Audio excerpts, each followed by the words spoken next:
तर नमस्कार मित्रांनो, तुमचं स्वागत आहे आबी ब्लॉग्समध्ये. तर आज आपण जाणार आहे साईटवर परत. सकाळी सकाळी आता उठलो आहे, आंघोळ वगैरे करून घेतली. आता जातो साईटवर आणि तुम्हाला दाखवतो आता काय चालू आहे साईटवर. तर चला भेटू डायरेक्ट साईटवर. तर बघा मित्रांनो, आलो आता साईटवर आणि आपला स्लॅब झाला होता जसं की.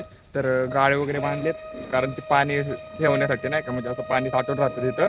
आणि असं स्लॅब मजबूत होत असतो त्या पाण्यामुळे अजून नाही का. आता बघा तुम्हाला दाखवतो आता पूर्णपणे. स्लॅब भरल्यानंतर आपली साईड अशी दिसायला लागली.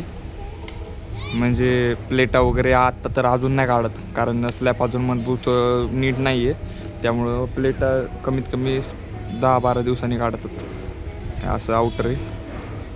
तर आता मी आलो साईटवर, पण इथं काय लय विषय मोठा झाला आहे. आता इथं पाणी मारायचं होतं स्लॅबला, पण इथं लाईटच नाही. सकाळी 4 वाजल्यापासून इथं लाईट गेली आहे. आणि मग डिपीत वगैरे पण लाईट नाही, कारण आम्हाला घेता बी आहे ना आता लाईट. आता बघू काहीतरी जोलमाल करावं लागला आम्हाला. बघतो लाईटचं, चला भेटू. हे असं साईटं खोलायचं काम चालू आहे. आणि पॉवर हे असं म्हणजे हे साईडचे सगळ्या साईटा खोलल्या जातात नाही का. आणि हे वरच्या प्लेट ठेवल्या जातात तसंच लवकर. खूप मेहनतीचं काम असतंय. लाईट नसल्यामुळं आम्हाला पाणी असं काढावं लागते बघा. एका बकेटाला आम्ही दोरी बांधली आणि टाकीत सोडतोय आम्ही आणि पाणी वरती घेतोय बघा. बकेटाने सगळ्या स्लॅबला पाणी मारल्यानंतर आम्ही आता थोडंफार थंड पिलं. आता हे पाईप वगैरे घेतलंय.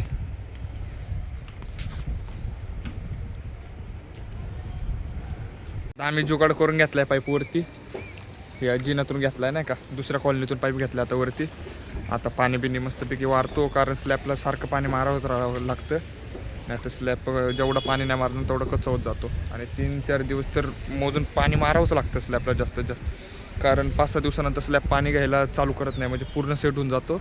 मग पाणी त्याला मारून पण काय फायदा नसतो. तर चला पाणी मारतो आता. काळे बिळे झाले आता भरून सगळे. आता पाणी बिणी पण झालं भरून सगळं स्लॅबला. आता जाऊ घरी, जरा लयच ऊन आहे, मरणाचं ऊन आहे पार. आता जातो चला.